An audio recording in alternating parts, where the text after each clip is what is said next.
آج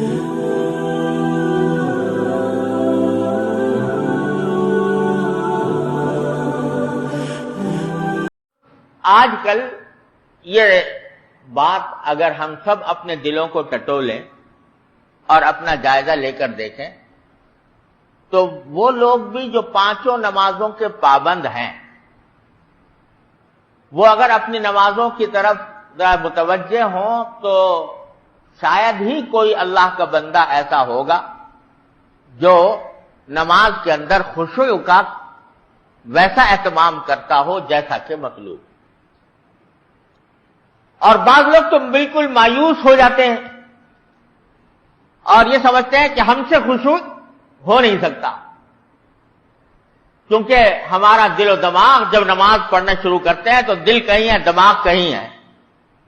اور عام طور سے حالت یہ ہوتی ہے کہ جب آدمی نے نماز شروع کی تو ایسا ہوا جیسے کہ کوئی سوئچ آن کر دیا گیا اور آٹومیٹک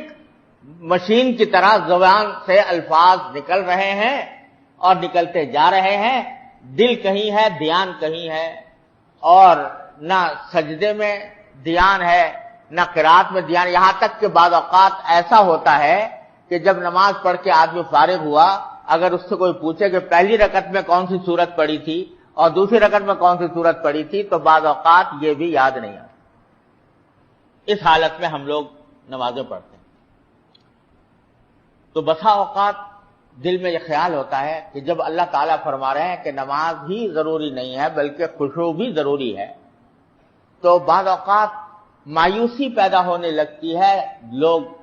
اپنی نماز کے بارے میں یہ سوچتے ہیں کہ بھئی ہم کیا, ہماری نمازیں کیا ہیں, یہ تو ٹکریں مارنا ہے اور یہ اللہ تعالیٰ کے ہاں قبول ہونے والی نماز نہیں ہے. لہذا اپنی اس نماز کی ناقدری کر کے مایوسی میں مبتلا ہو جاتا ہے اور اس مایوسی کا نتیجہ بعض اوقات شیطان یہ بہکاتا ہے,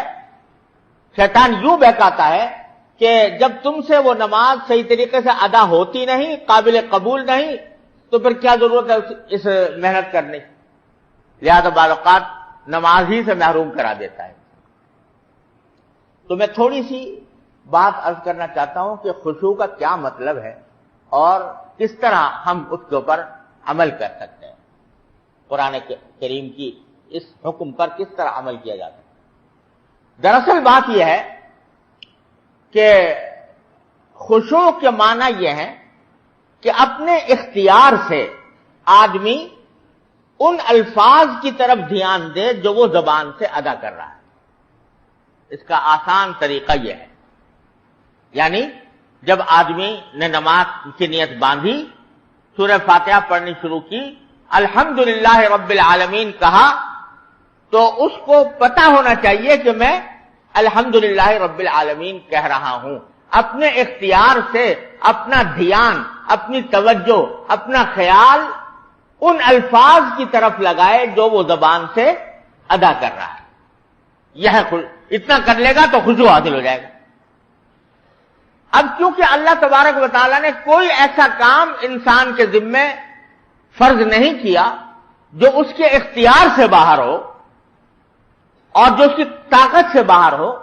اس واسطے اگر بے اختیار کچھ خیالات دل میں آ گئے تو وہ خشوع کے منافی نہیں, اللہ تعالیٰ کے یہاں سے معاف.